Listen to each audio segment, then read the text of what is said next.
And number 6, handling more than one person at your booth. It's possible, it can be done. Here's how you do it. I mentioned earlier that it helps to have an assistant.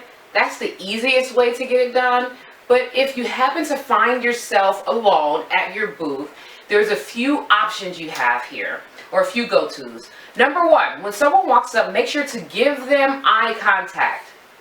If you happen to be working with someone else, oftentimes I may be tying a waist bead, someone walks up from behind, I look at them, say, hey, how are you? I'll be right with you. Acknowledge them. Let them know that you see them. If not, you know, it's like they were never there. So in order for them to feel that, you know, you kind of put them on the list, you have to acknowledge them and say hello, let them know you see them, I'll be right with you, I appreciate your patience, send them to the info sheet, give them something to do. You know, hey, ask them a few of the questions that I brought up earlier, because you're using your hands, but you also have your ears. So you can throw out a question, listen to the answer while you're tying, send them, give them something to do, give them something tangible if you have it there, while they're patiently waiting for you.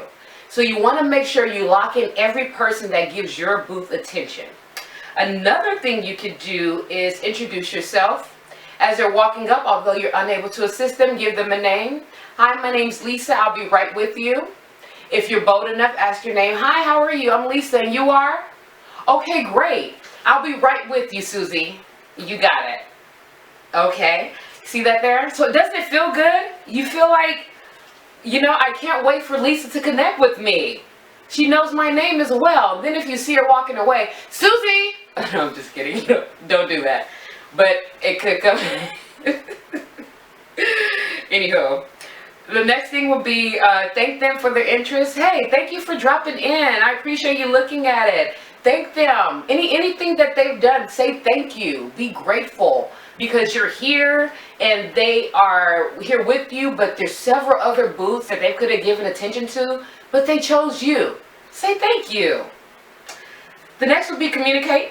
Let them know where they are in the waiting line. Let them know, hey, I'll be right with you in the moment. You know, maybe describe. When I say communicate, in my case, with waist beads, I can let them know, hey, I'm just adding a clasp on to the other end of this bead for this young lady. It'll take about 7 to 10 minutes. But I'll be right with you after that. Communicate. Let them know what's happening so they don't assume that they're being ignored. Okay? Because that happened before. I remember being very overwhelmed, actually downtown LA, and there was so much happening around me. It was Afrobeats, just, it was amazing. And we had several people at the booth, and now we're measuring, and I'm putting on waist trainers left to right, and I could see people behind. So another thing I would do, especially if it's someone that I knew would be hanging out, I let them know, do you mind spinning around and coming back to me? Or if they're a vendor, I tell them, I'll come to you. And that's what really worked out at that event, is letting folks know, I'll come to you. Because I actually remember seeing them. I know that I'll get to them, but I don't want you to wait. So people really appreciate that, and when you come to them with the products, they're happy, they're ready to buy, because you know you did exactly what you said you would do. And if you say you're going to do that, be sure to do it. Next would be offer to take the product to them. As I mentioned, you know, apologize for any delays. My apologies. I know it's been a while. I do apologize. Another key thing that stuck out for me, and this is with the experience, is acknowledging the person that came to shop with them. We don't always realize that, let's say there's 3 people, but only one person is interested in buying beads. Acknowledge the other 2 individuals that are standing there waiting. Let them know that you appreciate them waiting with them. Oftentimes you have to add clasp onto it, so it'll take a few moments. I remember at another event, the lady waited because there was so much happening so long. She was happy when it was done because then she had her waist bead. But the person that waited with her, I gave her a free anklet. And I said, I appreciate you being so patient with her. Another cool example was some of the significant others. They come with the women who, one lady wanted to tie on 7 waist beads at one time. And her husband looked annoyed. But by the time we were done tying him, he was excited. He actually gave me a $20 tip. And I believe it was simply just because of our interaction, because I thought, he is not happy and I cannot rush this process, so I need to make him as comfortable as possible. I pulled out my stool, and I told you always have one there. I'm never seated in it, but I asked him, hey, come behind, have a seat, get comfortable. I had a few water bottles. I gave him a water bottle, hang out, we made a few jokes. Make them comfortable, because you need that time, and you don't want to forget about the people that are with them. So just being well-rounded in that. Sounds good? All right, the don'ts. I have a little don'ts highlighted in this section. Number one, don't stare. Don't stare at anyone. No long eye contact. Don't look desperate. Don't do IOUs. I learned this the hard way. Oh yeah, I want to customize this. Here's all of my information. I want 3 pieces. And you never hear from them again. But if that person makes the financial commitment, at least paying half up front, it'll be better if they pay all of it. Sometimes they may not. You know, it's a trust factor. You can gauge it. Some people, you know, it just makes sense for them to pay half because it's very distant. Maybe they're from out of town. Maybe, you know, you can tell that they're not quite, the trust is not completely there. Give a half deposit, no problem. Some individuals are ready, they're excited, they want their customized pieces, and you can ship it to them. Oftentimes they'll say, hey, if you pay all up front, shipping is free. So that's another avenue you can go with that. But no IOUs. Don't give off product without people paying for it. Another one, don't get emotional. If someone you spent 15 minutes with decides not to buy, don't get emotional. Don't show your emotions. Yeah, it may be a little, you know, punch, but you can handle it and you'll be fine. And I think that what people forget is that communication, it adds up at some point. There's a contact that you made. Now that you've educated them on Waistbeads and the culture and how it works and the traditions behind it, now they can help someone else understand. And it may not be at that moment that they decided to buy with you, but it could be in the near future. You give them your information, and it could be that, you know, it was not today, but 6 months from now, a year from now, they could pass your card to the right person, but they would never forget how they felt when they met you. They would never forget the interaction. So you want to make sure you leave them feeling as positive, as pleasant when they walk away from your business when you're out there as a vendor. So keep it together. Keep your emotions together. Keep your attitude together. Say thank you. And always leave them with a card. Do you mind if I give you a card? Not a challenge. And another thing you can do, especially if you spend a lot of time with someone, is let them know, hey, for whatever reason you weren't ready to buy right now, here's what I'll do. Take my card.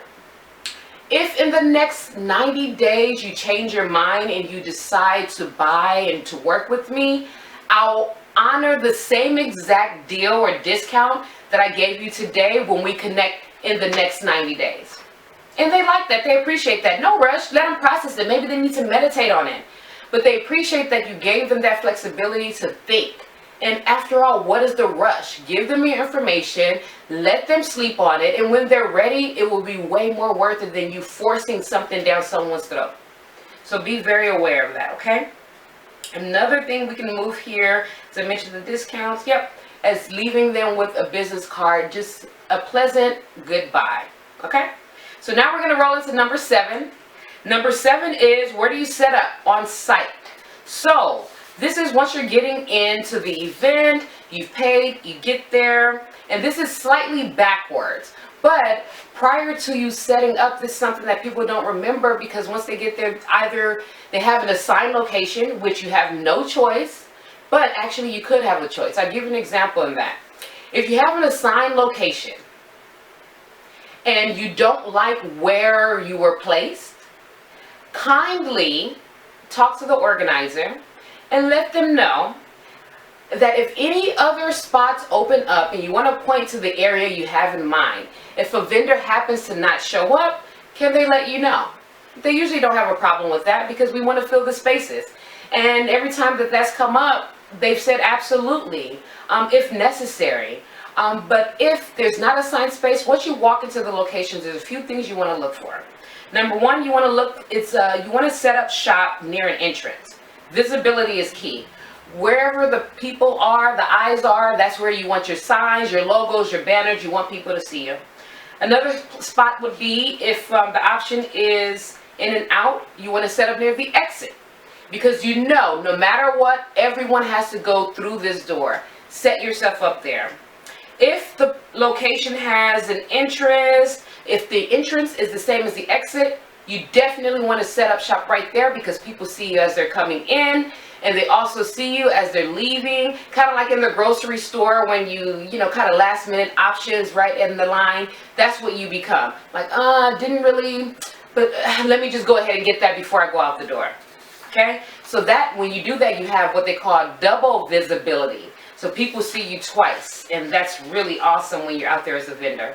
So find a place away from loud noise. If there's a speaker box, try to get away from it, because you want to be able to communicate with potential customers, so they should be able to hear you. If they can't hear you, how will they know to buy? Find a place away from trash bins. You want your area to look neat and presentable. So if you can prevent sitting next to a trash bin, do so. As you get there, be sure to clean up. If there's trash on the ground, clean up, because it represents your business. And of course, you want to represent your business as best as possible. That's included with how you dress, and how you dress determines, just depends on how you want your business to be seen. So I really can't tell you how to dress, but make sure it's cohesive with what you have in mind for your business, what you want people to think of you, the impression that you want to make. Okay? So find a place that's neat, find a location with a cool view or backdraft, anything that looks good, because I'm sure you'll be taking photos. So if that location will look amazing in photos, be sure to take advantage of that.